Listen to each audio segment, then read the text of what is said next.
നഗരത്തിന്റെ ഹൃദയഭാഗത്തുള്ള അട്ടക്കുളങ്ങര സെൻട്രൽ സ്കൂളിലെ കെട്ടിടം തകർന്ന സംഭവത്തിൽ പരസ്പരം പഴിചാരുകയാണ് അധികൃതർ. കോടികൾ മുടക്കി നവീകരിച്ച് പൈതൃക കെട്ടിടമാക്കി നിലനിർത്തിയത് മുൻ സർക്കാരിന്റെ വീഴ്ചയാണ്. ഇതാണ് അപകടത്തിന് കാരണം എന്നാണ് BJP ഭരിക്കുന്ന കോർപ്പറേഷന്റെ വാദം. നോൺ ഫിറ്റ്നസ് കൊടുക്കേണ്ട ഉത്തരവാദിത്തം നഗരസഭയ്ക്കെന്ന് മുൻ വിദ്യാഭ്യാസ മന്ത്രി തിരിച്ചടിക്കുന്നു. പ്രവേശനോത്സവ പരിശോധനയിലും പഴയ കെട്ടിടം കണ്ണിൽപ്പെടാത്ത പുതിയ സർക്കാരിനും ഉത്തരവാദിത്തമുണ്ട്. തിരുവനന്തപുരത്ത് നിന്ന് ഷഫീദ് റാവുത്തർ തയ്യാറാക്കിയ റിപ്പോർട്ടിലേക്കാണിനി സർവത്ര വീഴ്ച. ഈ കാണുന്ന മേൽക്കൂരയടക്കം നിലം പൊത്തി ദുരന്തമൊഴിവായത് തലനാടിരയ്ക്കാണ്. ഇവിടെ ജോലി ചെയ്തിരുന്ന ഉദ്യോഗസ്ഥർ, ഇവിടേക്ക് കളിക്കാനെത്തിയിരുന്ന കുട്ടികൾ, ഇവരുടെയൊക്കെ ജീവന് ആര് വില പറയും? മാത്രവുമല്ല, ഇപ്പോഴും പരസ്പരം പഴിചാരുകയാണ് അധികാരികൾ. Kizhakkekotta Attakulangara government central high school വളപ്പിലാണ് പ്രവേശനോത്സവ ദിവസം തന്നെ ഒരു അപകടമുണ്ടായത്. സ്കൂൾ വളപ്പിലെ പൈതൃക മന്ദിരത്തിന്റെ മേൽക്കൂര തകർന്ന് താഴേക്ക് പതിച്ചു. സമഗ്ര ശിക്ഷ കേരളയുടെ ജില്ലാ ഓഫീസായിരുന്നു കെട്ടിടത്തിൽ പ്രവർത്തിച്ചിരുന്നത്. ഓഫീസ് അടച്ച് ജീവനക്കാർ പുറത്തിറങ്ങിയപ്പോഴാണ് വലിയ ശബ്ദത്തോടെ മേൽക്കൂര താഴേക്ക് പതിച്ചത്.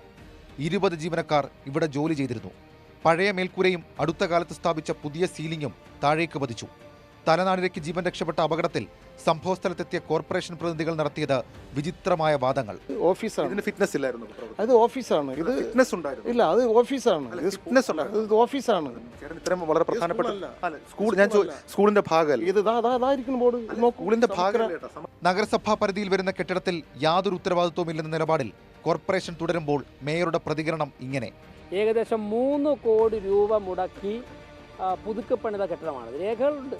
2025 7-ാം മാസം ബഹുമാനപ്പെട്ട മുൻ വിദ്യാഭ്യാസ മന്ത്രി ശ്രീ ശിവൻകുട്ടി ഉദ്ഘാടനം ചെയ്ത് ആന്റണി രാജു അധ്യക്ഷത വഹിച്ചെന്നാണ് ഈ ബിൽഡിങ്ങിൻ്റെ മുൻപിൽ കല്ലിൽ എഴുതി വച്ചിരിക്കുന്നത്. അങ്ങനെയുള്ള ഒരു കെട്ടിടം മാസങ്ങൾ കഴിഞ്ഞപ്പോൾ തന്നെ ഇങ്ങനെ തകർന്നു വീണതിനെക്കുറിച്ച് കോർപ്പറേഷൻ അന്വേഷണം നടത്തും. എന്നാൽ മേയർ വസ്തുത അറിയാതെ സംസാരിക്കുകയാണെന്നും കെട്ടിടത്തിന് അൺഫിറ്റ് സർട്ടിഫിക്കറ്റ് കൊടുക്കേണ്ട ഉത്തരവാദിത്തം നഗരസഭയ്ക്കാണെന്നും മുൻ വിദ്യാഭ്യാസ മന്ത്രി V. ശിവൻകുട്ടി. കോർപ്പറേഷൻ സർട്ടിഫിക്കറ്റ് കൊടുക്കുന്ന അവസരത്തിൽ കുട്ടികളിരുന്ന് പഠിക്കുന്ന ഘട്ടത്തിന് വേണ്ടി മാത്രമല്ല, തൊട്ടപകടകരമായി നിൽക്കുന്ന എല്ലാ കാര്യങ്ങളും പിന്നെ അത് ശരിയാക്കേണ്ടതായിട്ടുണ്ട്. ഇപ്പോൾ മരം അപകടമുണ്ടെങ്കിൽ സർട്ടിഫിക്കറ്റ് കൊടുക്കാൻ പറ്റില്ല. ഒരു കോമ്പൗണ്ട് മൊത്തം നോക്കിയാണ് സർട്ടിഫിക്കറ്റ് കൊടുക്കേണ്ടത്. അപ്പോൾ ഇതിൻ്റെ പിന്നെ സർട്ടിഫിക്കറ്റ് കൊടുക്കേണ്ട പൂർണ്ണ ഉത്തരവാദിത്വം കോർപ്പറേഷൻ തന്നെയാണ്. സംഭവത്തിൽ പ്രാഥമിക പരിശോധന നടത്തി വിദ്യാഭ്യാസ സെക്രട്ടറി വിദ്യാഭ്യാസ മന്ത്രിക്ക് റിപ്പോർട്ട് കൈമാറിയിട്ടുണ്ട്. റിപ്പോർട്ട് പരിശോധിച്ച് കെട്ടിടം നിലനിർത്തണമോ എന്ന കാര്യത്തിൽ തീരുമാനമെടുക്കും. ബാലാവകാശ കമ്മീഷനും ഇന്ന് സ്കൂൾ സന്ദർശിച്ചു. പൈതൃക കെട്ടിടമാണെങ്കിലും ബലപരിശോധന നടത്തേണ്ടതായിരുന്നുവെന്നും വീഴ്ച പരിശോധിക്കുമെന്നും ബാലാവകാശ കമ്മീഷൻ. ഇന്ന സ്ഥലത്ത് മാത്രമേ കുട്ടികൾ നിൽക്കാൻ പാടുള്ളൂ എന്നൊന്നുമില്ല. ഒരു ഓഫീസ് പ്രവർത്തിക്കുന്ന സ്ഥലത്തേക്ക് കുട്ടികൾ വന്നാൽ ആ സമയത്താണ് ഇത് അപകടാവസ്ഥയിൽ പൊളിഞ്ഞു വീഴുന്നതെങ്കിലും എന്തായാലും കമ്മീഷൻ സ്വമേധയാ ഇതിനകത്തൊരു നടപടി സ്വീകരിക്കുന്നുണ്ട്. അതിൽ പരിശോധിച്ചിട്ട് റിപ്പോർട്ട് ആർക്കാണോ വീഴ്ച സംഭവിച്ചിട്ടെന്ന് മനസ്സിലാക്കിയതിനു ശേഷം പറയാം. 2020 1.70 കോടി രൂപ ചിലവിട്ട് പൈതൃക കെട്ടിടമായി നവീകരിച്ചു. ഓടുകൾ മാറ്റി താൽക്കാലിക സീലിംഗ് വെച്ചുവെങ്കിലും മേൽക്കൂര ഉൾപ്പെടെ മാറ്റിയിരുന്നില്ലെന്നാണ് വിവരം. 2025 മോടി പിടിപ്പിച്ചതല്ലാതെ ബലപരിശോധന ഉൾപ്പെടെ നടത്തിയില്ല. നഗരത്തിന്റെ ഒത്ത നടുവിൽ കിഴക്കേക്കോട്ടയിലെ അട്ടകുളങ്ങര ബസ് സ്റ്റാൻഡിന് സമീപം റോഡിനോട് ചേർന്നാണ് സ്കൂൾ പ്രവർത്തിക്കുന്നത്. പ്രധാന വഴിയിൽ സ്കൂൾ പരിസരത്ത് 3 പൈതൃക മന്ദിരങ്ങളുണ്ട്. ഇപ്പോൾ തകർന്നതുൾപ്പെടെ 3ഉം അപകടാവസ്ഥയിലാണ്. സ്കൂൾ കോമ്പൗണ്ടിൽ കുട്ടികൾക്ക് അപകടകരമാകുന്ന മുഴുവൻ കാര്യങ്ങളിലും സുരക്ഷ ഒരുക്കണമെന്നാണ് നിയമം.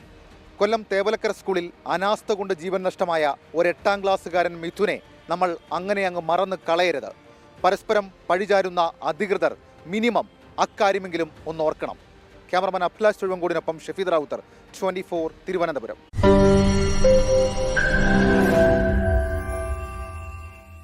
ലോകത്തെവിടെയായാലും ഏത് സമയത്തും 24 വാർത്തകളും ഓഗ്മെന്റഡ് റിയാലിറ്റി പാക്കേജുകളും എക്സ്പ്ലെയിനറുകളും വിശദമായി കാണാൻ ഞങ്ങളുടെ YouTube ചാനൽ നിങ്ങൾക്ക് സബ്സ്ക്രൈബ് ചെയ്യാം.